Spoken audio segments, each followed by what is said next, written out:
Santmat channel को यहाँ लाल button दबाकर सब्सक्राइब करें। आप सभी धर्म प्रेमी सज्जनों से आग्रह है कि सत्संग को पूरा अंतिम तक देखें। अंतिम तक देखेंगे तभी वास्तविक ज्ञान को समझेंगे और लाभ होगा। जो आयोजन आप लोग देख रहे हैं,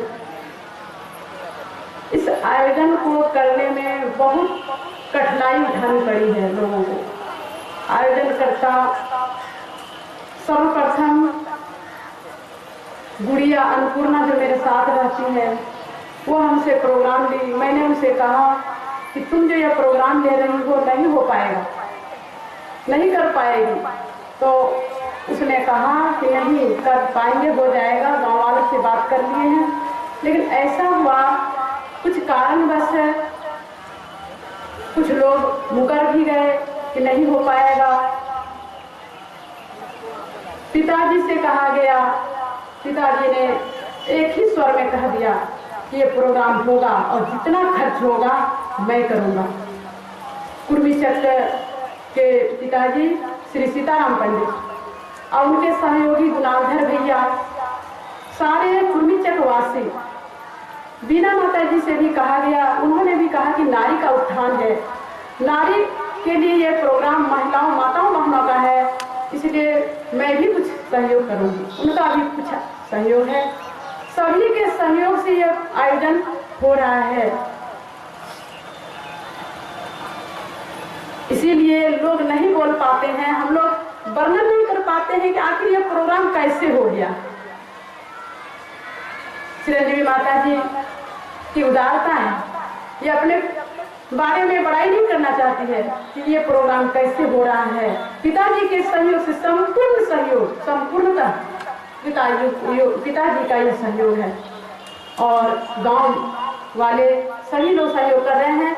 गुलाधर भैया है, महानंद भैया है, बहुत सारे के नाम मैं नहीं जानती हूँ, सभी के सहयोग से ये प्रोग्राम हो रहा है और क्षेत्रीय ग्रामवासियों का भी सहयोग है। सभी धन्यवाद के पात्र हैं गुरु महाराज की ओर से। अभी का विषय है ईश्वर स्वरूप। सर्वप्रथम मैं मुद मंगल में साधु समाज, साध्वी समाज के श्री चरणों में कोटि सा नमन करती हूँ। परम पूज्य पितृवत पूर्व जिला मंत्री श्री सम्माननीय श्री धनेश्वर बाबू के श्री चरणों में कोटि सा नमन। गुरुवत मास्टर साहब के श्री चरणों में प्रणाम। आदरणीय सज्जन वृंद, विद्वत जन, आदरणीय माताओं, भक्तिमती बहनों एवं प्यारे बच्चे, सभी के सदात्माओं को मेरा बारंबार प्रणाम। यह संतमत का सत्संग है। संतमत सत्संग के द्वारा ईश्वर भक्ति का प्रचार होता है। ईश्वर भक्ति में ही प्राणी मात्र का कल्याण निहित है।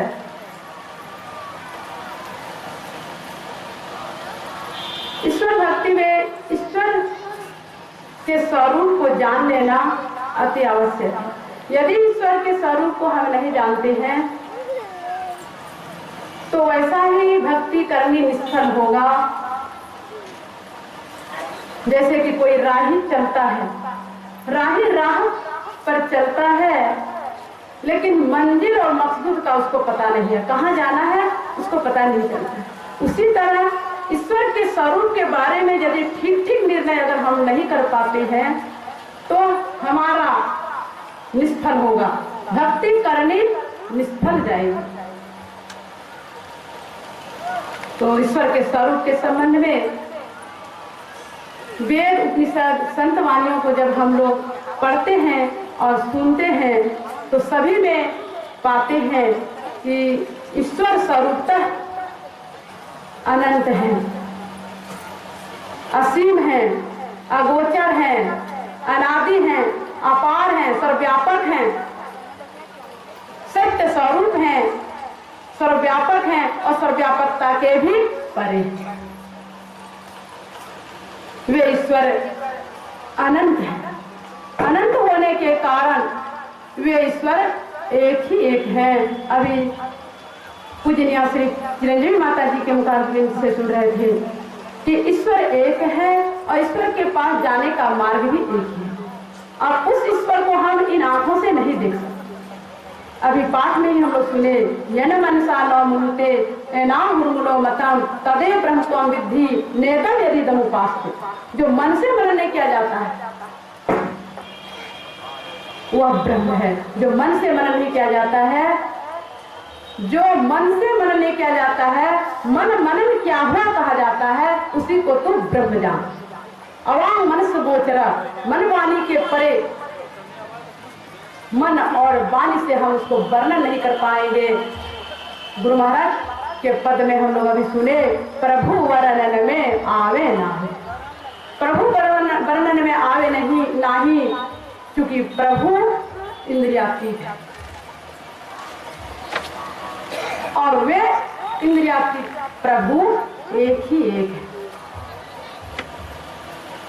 विश्व के प्राचीन ग्रंथ है ऋग्वेद में एक मंत्र आया है, एकम सद्विप्रा बहुधा वदन्ति। वे एक हैं, लोग उनको अनेक नामों से पुकारते हैं। अभी आप लोग सुन ही रहे थे पूर्व वक्ताओं के मुखारबिंद से। कोई उनको गॉड कहते हैं, कोई उनको अल्लाह कहते हैं, कोई उनको ब्रह्म कहते हैं, कोई उनको तितिन कहते हैं, कोई उनको जेहवा कहते हैं, कोई उनको अहुरमजद कहते हैं। अनेक नामों से पुकारते हैं किंतु वे अनेक नहीं हैं, वे एक ही एक है। उपनिषद में भी आया है कि वाय रखे को भूनम परविष्टो रूपम प्रति रूपो बहिश्च एकस तथा सर्वभूतांतर आत्मा रूपम प्रति रूपो बहिश्च। एक ही अंतरात्मा सभी भूतों में व्यापक है और उससे बाहर भी। जिस प्रकार वायु सर्वत्र व्यापक है और बाहर भी है, अरूप है। वायु का कोई रूप नहीं होता है। एक फुटबॉल में हम उसको भर देते हैं तो फुटबॉल में वह हवा का रूप गोलाकार हो जाता है। उसी हवा को जब हम गाड़ी के चक्का में भर देते हैं तो वह चक्राकार हो जाता है। लंबे बैलून में उस हवा को भर देते हैं तो वही हवा लंबा आकार हो जाता है। वास्तव में हवा लंबा आकार नहीं है, चक्राकार नहीं है, गोलाकार नहीं है। हवा का रूप तो अरूप है। उसी तरह परमात्मा एक है और वही एक परमात्मा सर्वत्र व्यापक है और सर्वत्र व्यापक होकर के भी सबसे परे भी। संत लोग भी कहते हैं कि परमात्मा एक ही है। कबीर साहब कहते हैं कि मेरा साहब एक तू दूजा कहा ना जाए, दूजा साहब जो कहे साहब खड़ा विसार। परमात्मा एक है। गुरु नानक साहब भी वही कहते हैं, एको एक सो अपरम परम परु पर खजाने फायदा। वे एक ही एक है। संसार में मुख्य रूप से 3 धर्मों की लोगों की संख्या अधिक है।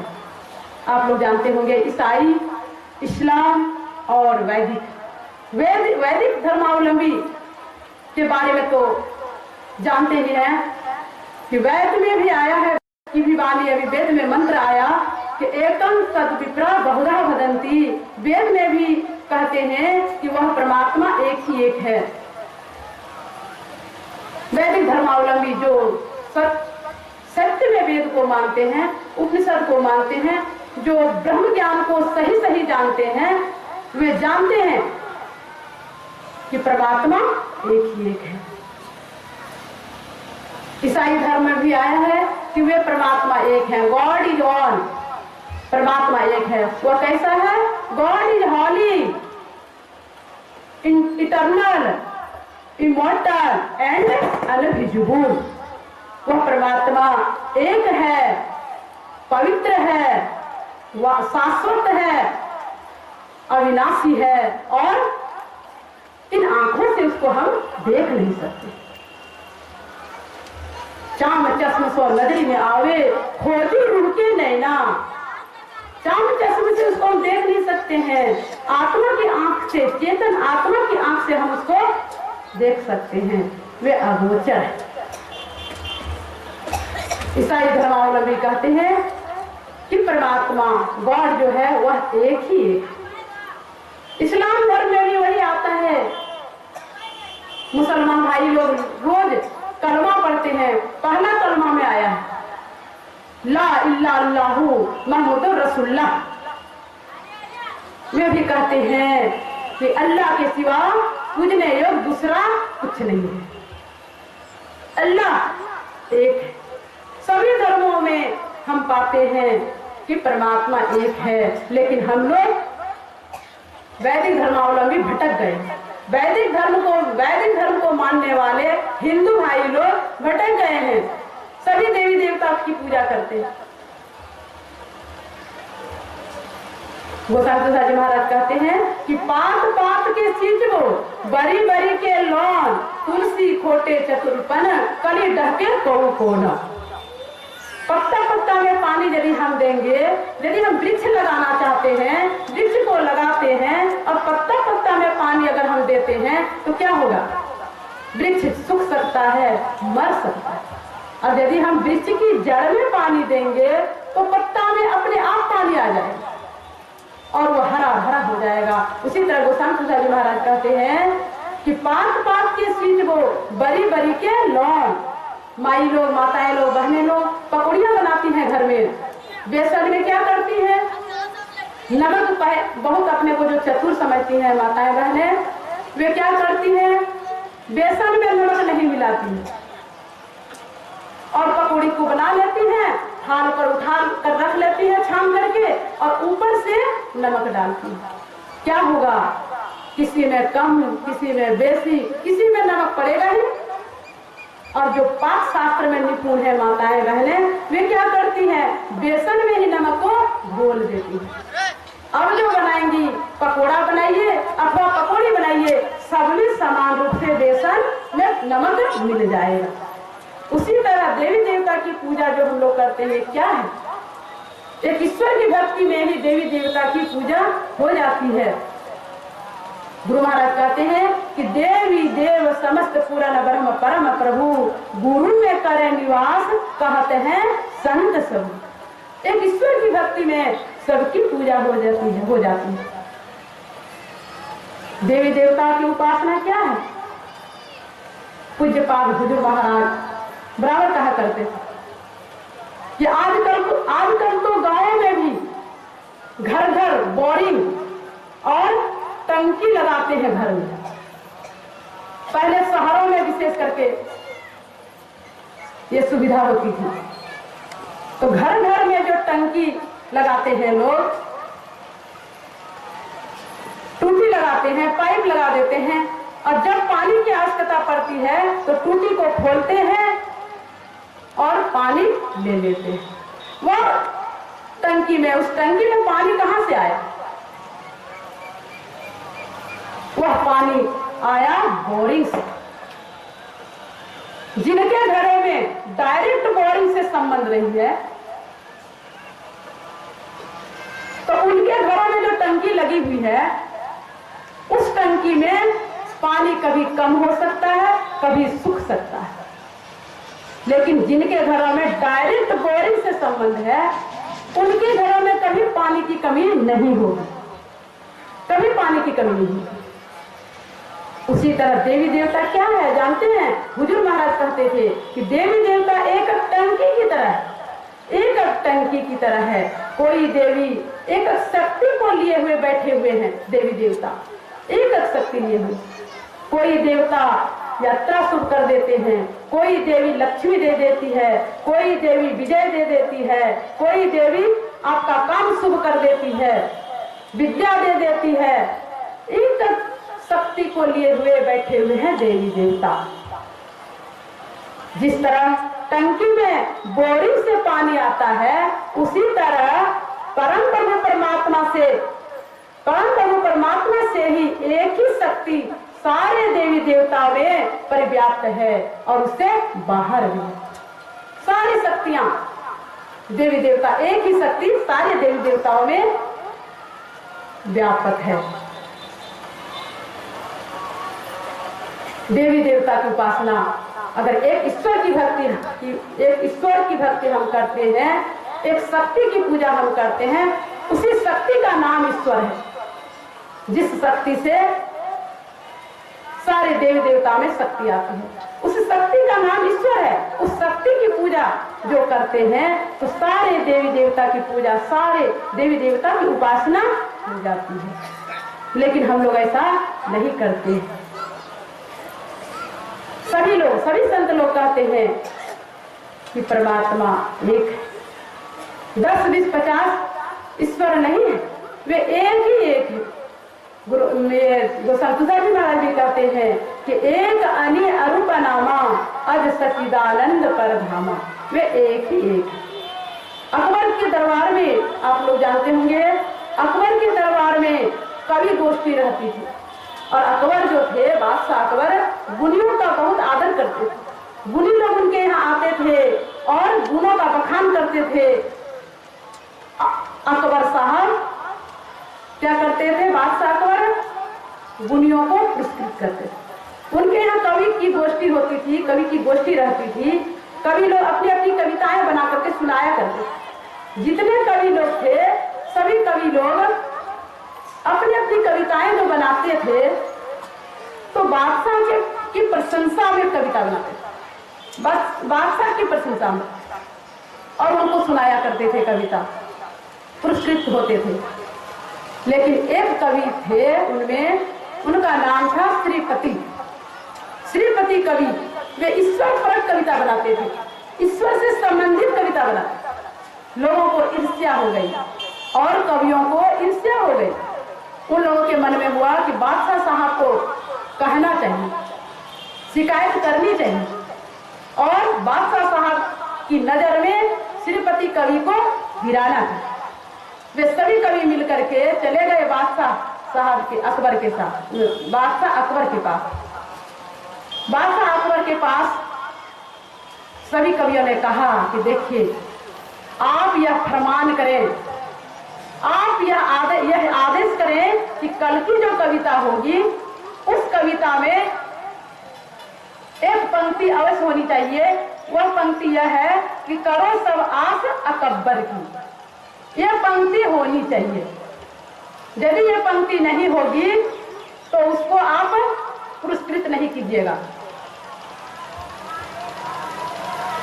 लोगों के मन में हुआ, कवियों के मन में हुआ कि यदि श्रीपति कवि तो ईश्वर पर कविता बनाते हैं, ईश्वर से उनकी आस्था है, श्रद्धा है, विश्वास है, वे तो बादशाह अकबर की प्रशंसा में कविता नहीं बनाएंगे।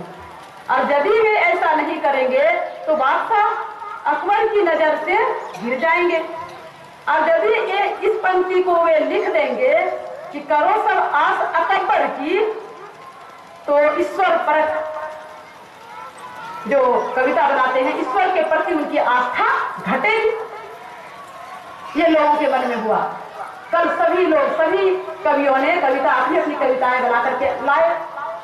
सभी ने सभा में अपनी अपनी कविताएं सुनाई। अब बारी आती है श्रीपति की। श्रीपति कवि की बारी आती है। श्रीपति कवि की ओर सबकी दृष्टि है कि देखें आज ये श्रीपति कवि क्या करते हैं। श्रीपति कवि कहते हैं, कविता सुनाने लगते हैं। सुनिए क्या सुनाते हैं। एक ही छाड़ी जो दूजे भजे, सो जरे रसना अस लब्बर की, अब की दुनिया जो बनी, सब बांधल फेंट अडंबर की। श्रीपति आसरो राम ही को, हम फेंट दहो बड़ जब्बर की, जिनको उन एक की टेक नहीं, करो सब आस अकबर की। सभी लोग चकित हो गए कि देखिए, उस पंक्ति को भी वे लिख दिए और उनकी ईश्वर पर जो कविता बननी चाहिए वो भी बन गई।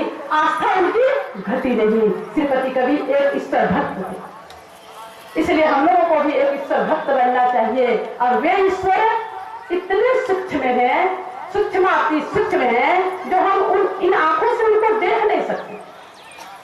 इस नजर से हवा न दिखती, इस नजर से हवा न दिखती, परमात्मा दिखे हंसी आएगी। आप सोच सकते हैं 5 तत्वों से यह शरीर बना है, 5 तत्वों से शरीर बना है। आप विचार कीजिए किन किन तत्वों को आप इन आंखों से देखते हैं। मिट्टी को तो देखते हैं, पानी को तो देखते हैं, अग्नि को भी देख लेते हैं, लेकिन क्या हवा को देखते हैं, आकाश को देखते हैं? नहीं। जो स्थूल 5 तत्व है उनको हम इन आंखों से किन्हीं तत्वों को देखते हैं, किन्हीं तत्वों को नहीं देखते हैं। और इन 5 तत्वों से भी और कितने पदार्थ हैं, कितने और पदार्थ हैं, और उससे परे परमात्मा है। भूमि पर आपहु के पर पावक है, पावहु के परे वायु बहत है, वायु के परे व्योम, व्योम के परे इंद्रिय 10 है, इंद्रिय के परे अंतःकरण रहता है, अंतःकरण पर 3 गुण अहंकार, अहंकार पर महतत्व गुण, महतत्व पर मूल माया, माया पर ब्रह्म, साहित्य परार्थ पर सुंदर रहता है। देखिए 5 तत्वों के परे भी कुछ पदार्थ हैं, सूक्ष्म पदार्थ, और उससे परे परमात्मा। देखिए कैसे देखेंगे परमात्मा को, कैसे देख पाएंगे? आप लोग जानते होंगे सृष्टि का क्रम ये गहन विषय है, ईश्वर स्वरूप गहन विषय है। ध्यान से सुनेंगे तो अवश्य समझेंगे, ध्यान से सुनना पड़ेगा। सृष्टि का जो विकास क्रम है सूक्ष्मता से स्थूलता की ओर, और आप लोग विज्ञान पढ़ने वाले लोग जानते होंगे कि सूक्ष्म पदार्थ स्थूल में स्वाभाविक व्यापक रहता है, ये आप लोग जानते हैं।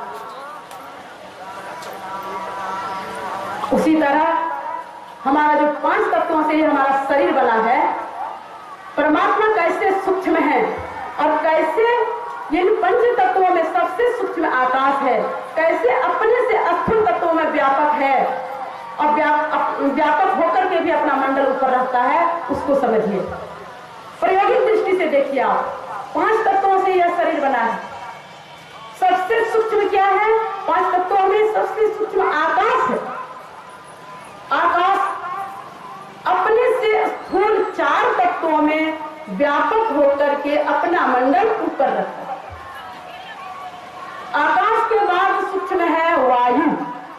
वायु अपने से स्थूल 3 तत्वों में अग्नि, पानी, मिट्टी, इन 3 तत्वों में व्यापक होकर के अपना मंडल ऊपर रखता है।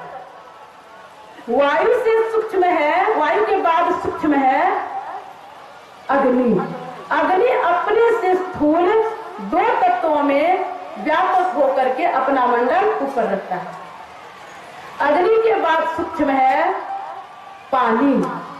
पानी अपने के बाद अपने से स्थूल मिट्टी, एक ही तत्व में व्यापक होकर के अपना मंडल ऊपर रखता है।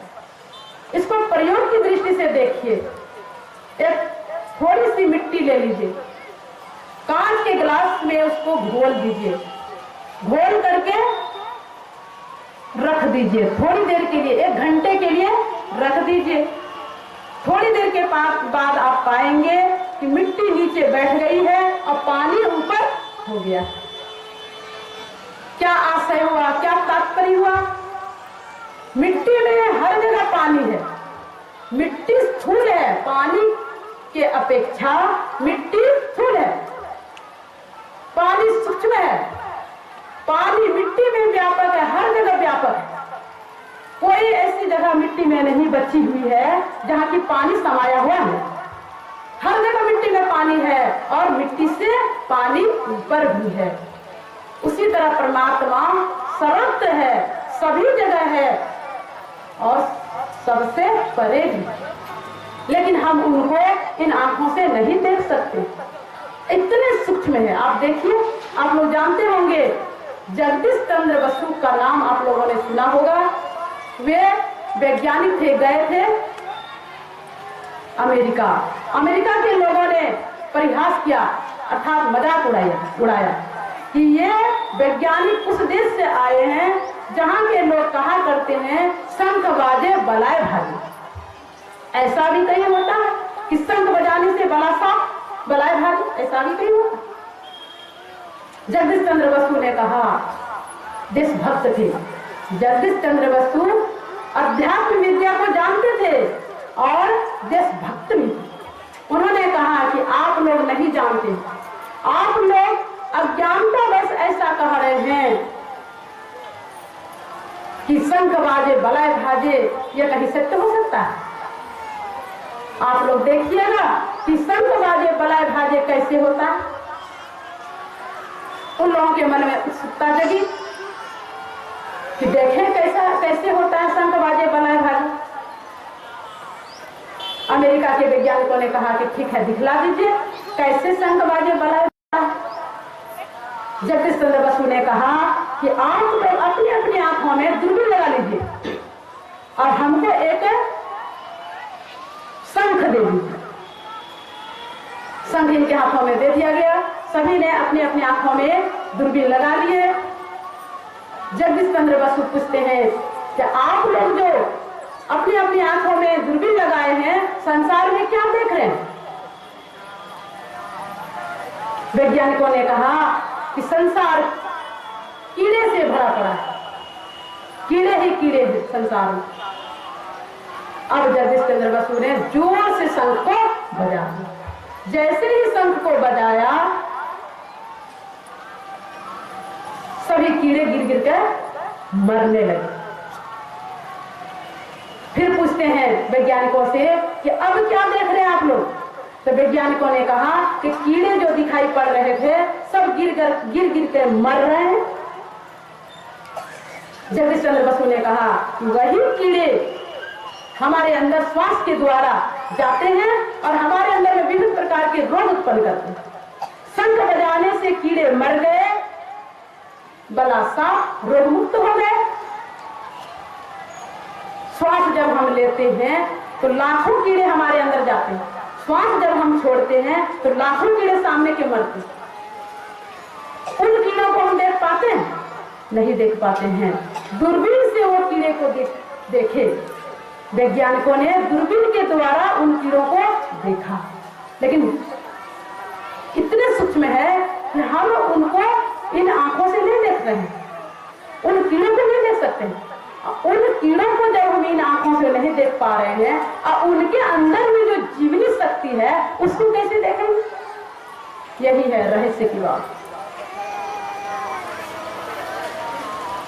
परमात्मा का स्वरूप, आत्मा का स्वरूप का वर्णन अवर्णनीय कहा गया। संतों ने कहा अवर्णनीय, इन आंखों से हम उसको देख नहीं सकते, अगोचर है। हाथ, मुंह, कान, जीवा, त्वचा, जितनी इंद्रियां, 14 इंद्रियां हमारे शरीर में, मन, बुद्धि, चित्त, अहंकार, जितने भी 14 इंद्रियां हैं, सारी इंद्रियों के द्वारा परमात्मा को देखने की चेष्टा करना एक झूठ ही खेल करना है, ऐसा कहा गया। कैसे देख सकते हैं? वो अगोचर परमात्मा सर्वव्यापक है। सर्वव्यापक कैसे है?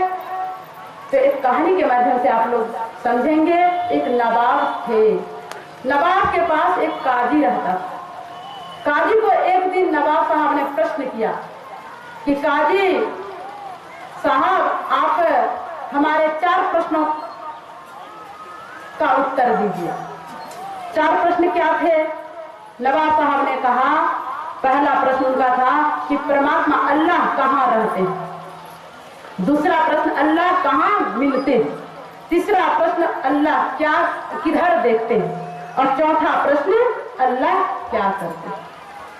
परमात्मा कहाँ रहते हैं, परमात्मा कहाँ मिलते हैं, परमात्मा किधर देखते हैं और परमात्मा क्या करते हैं। ये 4 प्रश्न का उत्तर दीजिए।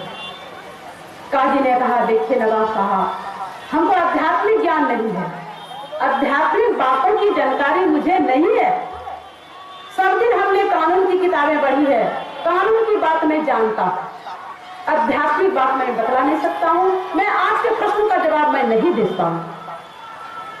नवाब साहब ने कहा कि ठीक है, तुमको मैं 7 दिन का समय देता हूँ। 7 दिन के बाद 8वें दिन यदि तुम जवाब नहीं दोगे तो तुमको मृत्यु दंड हो जाएगा, तुमको मृत्यु दंड दिया जाएगा। अब मृत्यु का नाम सुन करके काजी का होश उड़ गया। किसी तरह घर गया, घर में जाकर के चारपाई पर लेट गया और लेटे लेटे चिंतित अवस्था में पड़े हुए हैं, दुखी हैं, चिंतित हैं, खाना पीना सब बंद। सभी लोगों को मालूम हो गया कि क्या हो गया काजी साहब को, क्या हो गया। सभी लोग आते हैं, काजी साहब आपको क्या हो गया है, खाना पीना बंद कर दिए हैं, चिंतित हैं, दुखी हैं, कारण क्या। सभी को एक ही बात कहते हैं कि छोड़ो, सुन करके क्या करोगे। उनकी पत्नी भी पूछने आती हैं, उनको भी वही जवाब देते हैं कि सुन करके क्या करोगे, छोड़ो इन सब बातों को। उनके घर में एक नौकर था, नौकर का नाम था पाजी। पाजी को भी बात मालूम हो गई। वह आया कि मालिक, सुनते हैं आप दुखी हैं, चिंतित हैं, खाना पीना सब छोड़ दिए हैं, क्या कारण बतलाइए। काजी ने कहा, तुम सुन करके क्या करोगे, तुम तो नौकर हो, तुम क्या करो। नौकर ने कहा, पाजी ने कहा कि आप मालिक हैं, मैं आपका सेवक हूँ, आप बतलाइए तो सही, मैं उपाय अवश्य करूँ। काजी को हंसी आ गई कि मैं जवाब नहीं दे पाया और ये इतना चतुर अपने को समझ रहा है, होशियार समझ रहा है और कहता है कि मैं जवाब दे दूंगा, आप बताइए, मैं उपाय करूंगा। काजी ने कहा, तुम जवाब नहीं दे सकोगे, तुम उपाय नहीं कर सकोगे, तुम्हारी मृत्यु हो जाएगी। यदि ऐसा तुम साहस करोगे, दुस्साहस करोगे तो तुमको मृत्यु दंड दिया जाए। पाजी ने कहा, मेरी परवाह ना करें, मेरी चिंता आप छोड़ दीजिए, आप बतलाइए तो सही, आपका दुख का कारण क्या है। काजी ने कहा, तुम बतला दोगे, तुम उपाय कर दोगे। पाजी ने कहा, हाँ अवश्य करूंगा, आप बतलाइए तो सही। तो वही 4 प्रश्न पूछे। परमात्मा कहाँ रहते हैं, परमात्मा कहाँ मिलते हैं, परमात्मा किधर देखते हैं और परमात्मा क्या करते हैं, ये 4 प्रश्न। पाजी ने कहा, एक छोटी सी बात के लिए आप चिंतित हैं, आप मेरे नाम से एक चिट्ठी लिख दीजिए, नवाब साहब के नाम से चिट्ठी लिख दीजिए कि मेरा पाजी नौकर जा रहा है, ये 4 प्रश्न का जवाब देगा। तो काजी साहब ने चिट्ठी लिख दी। चिट्ठी लेकर के पाजी चला गया नवाब के पास। नवाब से कहा कि आप बतलाइए, प्रश्न कीजिए मुझसे, मैं जवाब दूंगा। नवाब को भी हंसी आ गई। नवाब भी सोचिए, काजी का नौकर पाजी इतनी बड़ी दुस्साहस जवाब देने आया है, मृत्यु को भी नहीं देख रहा है, प्राण संकट में है वो भी नहीं देख रहा है इसको। नवाब ने कहा, तुम तो बहुत चतुर लगते हो, तुम तो बहुत चतुर लगते हो, तुम जवाब दे दोगे। बोला, हाँ मैं अवश्य दूंगा। क्यों प्राण को संकट में डाल रहे हो तुम सोचते क्यों नहीं हो। पाजी ने कहा, मेरी परवाह छोड़ दीजिए, मेरी चिंता आप मत कीजिए, आप प्रश्न करिए तो सही। तब फिर नवाब ने प्रश्न किए, वही प्रश्न 4 प्रश्न किए कि परमात्मा कहाँ रहते हैं, परमात्मा कहाँ मिलते हैं, परमात्मा किधर देखते हैं, परमात्मा करते क्या। तो पाजी ने कहा कि देखिए नवाब, जो प्रश्नकर्ता होता है उसकी बैठक और जो उत्तर देने वाला होता है उसकी बैठक में अंतर होनी चाहिए। तो नवाब साहब ने सोचा कि थोड़ी देर में तो इसकी मृत्यु ही हो जाएगी, चलो अपना ही आसन क्यों न दे दूं। नवाब साहब ने अपने आसन पर पाजी को बैठा। पाजी नवाब साहब के आसन पर बैठ गया। नवाब साहब अब कहाँ बैठेंगे, तो काजी की जगह खाली है, तो नवाब साहब बैठ गए काजी की जगह पर।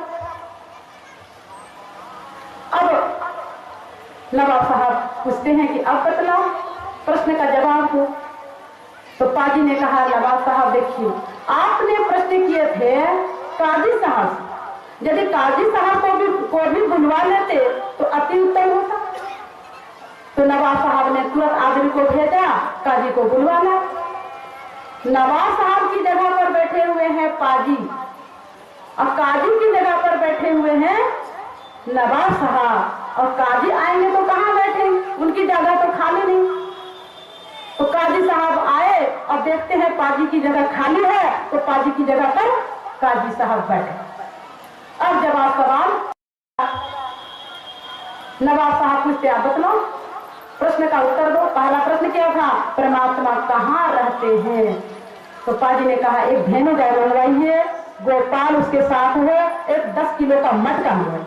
सारी व्यवस्था हो गई तुरंत, गाय आ गई, गोपाल आ गए, 10 किलो का मटका आ गया।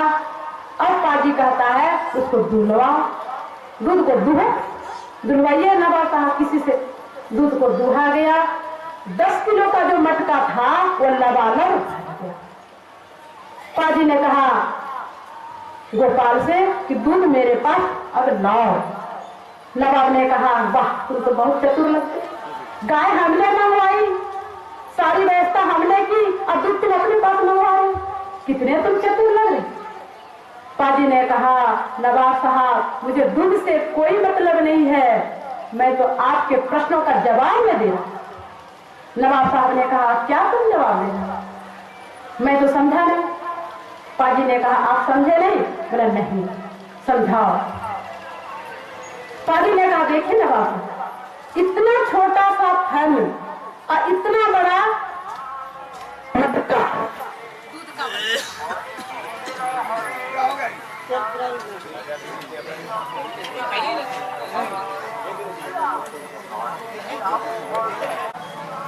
गाय का थन इतना छोटा और मटका 10 किलो का इतना बड़ा, तो आप ही बतलाइए नवाब साहब इतना छोटा सा थन में इतना सारा दूध कैसे आता?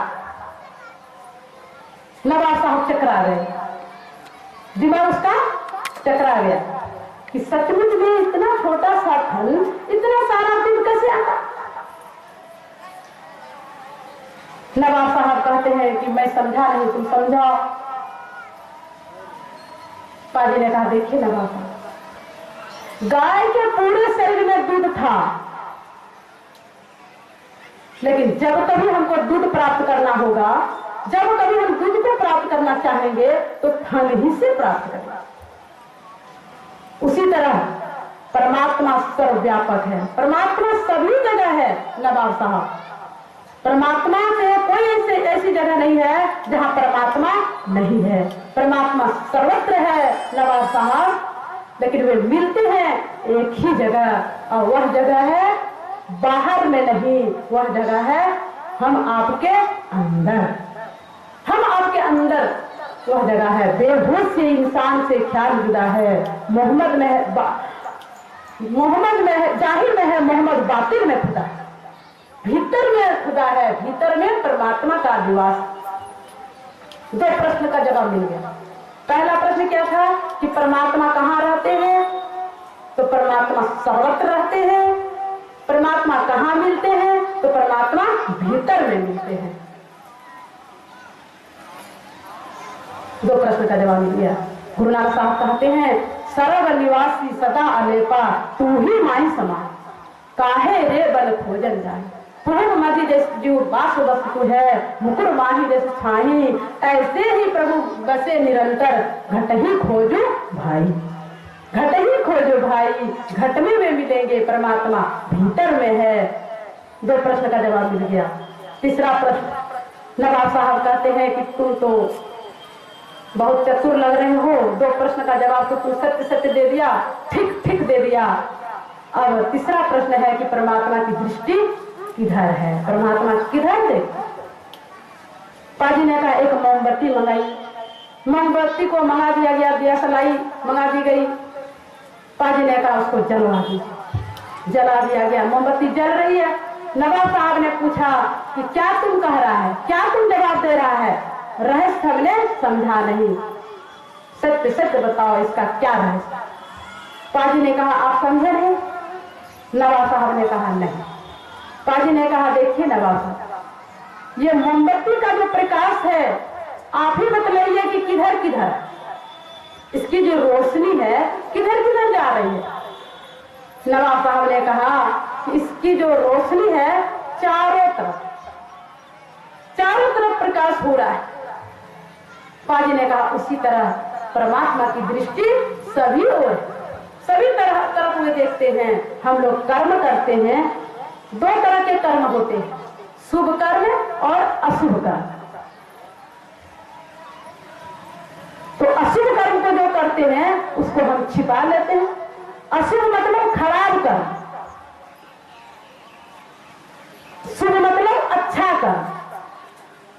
अशुभ कर्म को जो हम करते हैं उसको तो छिपा लेते हैं, अशुभ कर्म को जो करते हैं उसको हम दिखा देते हैं।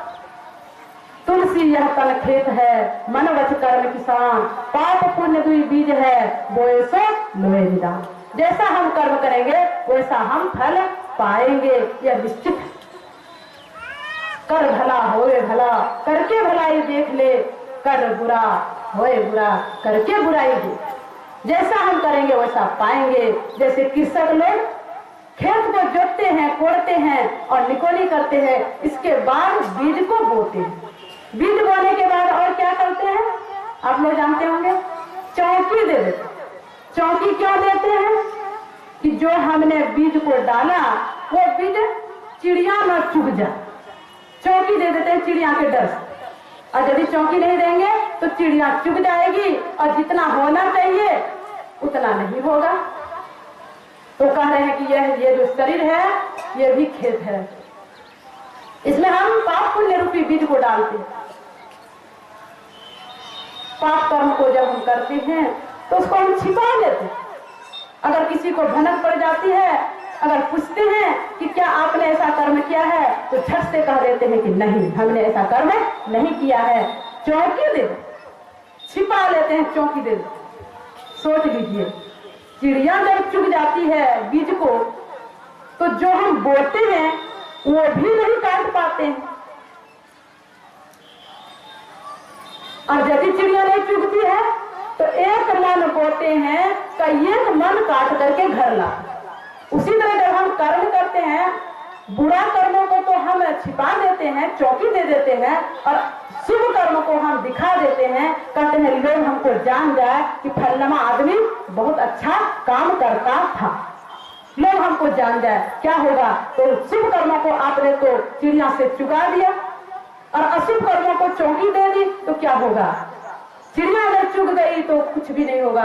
दुख जो अशुभ कर्म जो हमने किया, बुरा कर्म जो हमने किया, उसको तो हमने छिपा दिया, तो कुछ ही किया, थोड़ा ही कर्म किया हमने, कितना होगा, बहुत गुना होगा। तो दुख बहुत गुना होगा। अशुभ कर्म को जो हमने दिखा दिया, लोगों को जना दिया, चिड़िया को चुगा दिया, तो क्या होगा, शुभ कर्म का फल सब लोग जानते हैं, सुख होता है, तो सुख नहीं होगा, सुख नाम मात्र का मिलेगा। उसी तरह ये 3 प्रश्न का जवाब मिल गया कि परमात्मा की दृष्टि हर जगह है। हम छिपा करके कर्म करें अथवा दिखा करके करें, उनको कोई मतलब नहीं है, उनकी दृष्टि हर जगह है। कर्मण्येवाधिकारस्ते मा फलेषु कदाचन। भगवान श्री कृष्ण कहते हैं तुम कर्म करने के अधिकारी हो, कर्म करने में तुम स्वतंत्र हो, लेकिन फल मैं दूंगा। फल हमारे हाथ में, हमारे हाथ में। तो परमात्मा की दृष्टि चारों तरफ। तीसरा, चौथा प्रश्न बच गया। चौथा प्रश्न क्या है, नवाब साहब कहते हैं कि पाजी तुमने तो 3 प्रश्नों का जवाब सही सही दे दिया, सत्यम सत्य जवाब तुमने दिया, हमारे मन को भा गया, मतलब हमारे मन को बात जच गई, तुम्हारा जवाब अच्छा लगा। अब यह मतलब परमात्मा करते क्या है। चौथा प्रश्न उन्होंने कहा कि परमात्मा करते क्या है, सो तो बतला। पाजी ने कहा नवाब साहब ये भी पूछने की बात, आप अपने आंखों देख रहे हैं कि परमात्मा क्या नहीं करते, परमात्मा क्या करते, परमात्मा क्या नहीं करते। परमात्मा पाजी को नवाब बना दिया, नवाब को काजी बना दिया और काजी को पाजी बना दिया।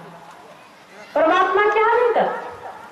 परमात्मा में ऐसी शक्ति है कि ब्रह्मा को मच्छर बना देने की शक्ति और मच्छर को ब्रह्मा बना सकते, ऐसी उनमें क्षमता है। तो ये परमात्मा सर्वव्यापक है। अभी आप लोग कहानी के माध्यम से श्रवण कर रहे थे, परमात्मा सर्वव्यापक होने के कारण उनका नाम राम भी कहलाते हैं। नाम भी लोग राम भी लोग पुकारते हैं, राम कह करके पुकारते हैं। और वे राम न्यारा राम, एक राम दशरथ घर डोले, एक राम घटघट बोले, एक राम का सकल पसारा, एक राम सबते लिया। वे राम सर्वव्यापक है और सबसे न्यारा राम। गोसाई तुलसी जी महाराज कहते हैं कि उस न्यारा राम से प्रेम करो जो न्यारा है, सबसे न्यारा है, उस राम से प्रेम करो। तुलसी राम स्नेह करूं, त्याग सकल उपचार, घटे न जैसे अंत न के लिखे पहाड़।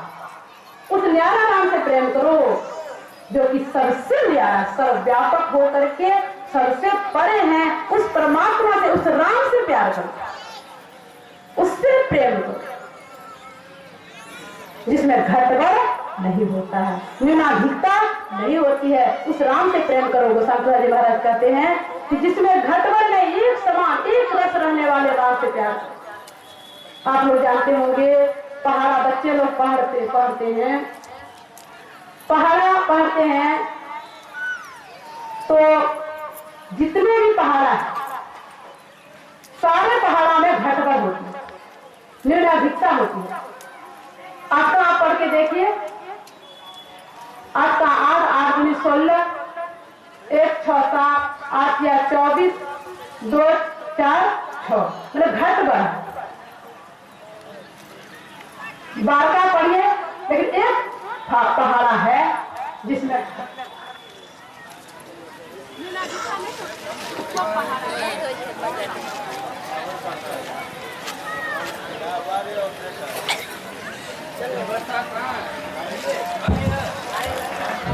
जितने पहाड़ा है सब में घटबड़ होती है, लेकिन एक पहाड़ा है जिसमें घटबड़ नहीं होता है, वह है नौका पहाड़। नौका से पहले 8 का पढ़िए, उसमें भी घटबड़ है। नौका के बाद आप फिर दूसरा पहाड़ा को लीजिए, 12 का 12 ले लीजिए, 12 का 12 12 गुना 24 2 4 6, 12 36 3 3 6 36 3 6 9, मतलब घटबड़ है। लेकिन नौका पहाड़ा में घटबड़ नहीं है, नौका पहाड़ा में न्यूनाधिकता नहीं है, एक समान। पढ़ करके देख लीजिए, जो पढ़ते हैं जानते ही होंगे। नौका 9 9 गुना 18 1 8 9, 9 तिया 27 2 7 9, 9 चौके 36 3 6 9, 9 पचे 45 4 5 9, 9 छके 54 4 5 9, 9 सते 63 6 3 9, 9 8 72 7 2 9, 9 नमा 81 8 1 9, 9 ढंग 90 9 है। नौका पहाड़ा में कहीं घटबड़ है नहीं है। उसी तरह परमात्मा जो न्यारा राम है, सबसे परे जो राम है, उसमें घटबड़ नहीं है, एक समान एक रस रहने वाले उस परमात्मा से प्रेम हम लोगों को करना चाहिए। उस परमात्मा से प्रेम कैसे हो, उनके पास कैसे जाया जाए, इसी के लिए गुरु की आवश्यकता है। संतों के पास जाना पड़ता है, संतों से शिक्षा दीक्षा लेनी पड़ती है। वे बतलाते हैं कि कैसे उनके मार्ग, उनके पास जाने का जो मार्ग है, कैसे जाया जाएगा, वो मार्ग क्या है, वे बतलाते हैं। संत के पास जाएंगे, प्रेम करने के लिए बतलाएंगे और मार्ग को बतला देंगे, मार्ग को दिखा देंगे। साँचो उन पर देता देता, भाली भाली सीखा देता, समता सुबुद्धि देता, कुमति हरती, प्रेमा की भाव में भागाती देता, प्रेमा की प्रतीति देता, मारे न बताई देता, प्रेमा की प्रतीति देता, भाव में भागाती देता, आभारा भरती, ज्ञाना देता, ध्याना देता, आत्मा विचारा देता, ब्रह्म को बताई देता, ब्रह्म में चरता, सुंदर कहता जगह संत बैठू लेता नहीं, संत देना निसी दिला देव ही कर। उनके पास आप जाएंगे, वे मार्ग बतलाएंगे, प्रेम करने के लिए बतलाएंगे। जैसे वे बतलाएंगे वैसे अगर प्रेम से, श्रद्धा से, विश्वास से अगर करेंगे तो अवश्य परम प्रभु परमात्मा के पास आप चले जाएंगे और परम प्रभु परमात्मा के पास जाकर के एक वेद हो जाएंगे, मिल जाएंगे। हम प्रभु प्रभु हम एक ही होई, द्वंद्व द्वैत रहे नहीं कोई। इसके लिए 4 साधनाएं होती है। गुरु महाराज के पास 4 साधनाएं मिलती हैं, मानस जप, मानस ध्यान, दृष्टि साधन और सुरत अभियोग। 4 साधनाओं में जब हम निपुण हो जाएंगे, शब्द साधना के द्वारा हम परमात्मा की प्राप्ति कर सकते हैं। शब्द साधना में भी एक सार शब्द है जिसको पकड़ना पड़ता है।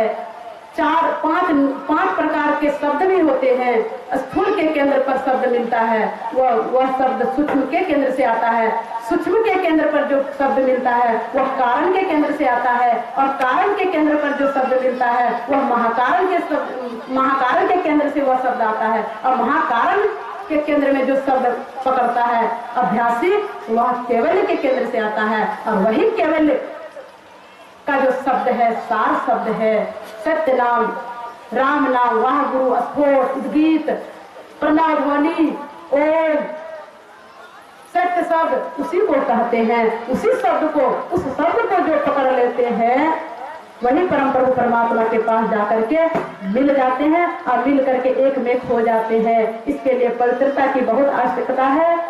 सदाचार का पालन, झूठ, चोरी, नशा, हिंसा, व्यभिचार, इन पंच पापों से विरत रहने की आवश्यकता है। जब तक हम सदाचार का पालन नहीं करेंगे तो भक्ति के पथ पर हम एक डेग भी नहीं बढ़ पाएंगे। इन्हीं शब्दों के साथ मैं अपनी वाणी में विराम देती हूँ। बोलिए प्रेम से श्री सद्गुरु महाराज।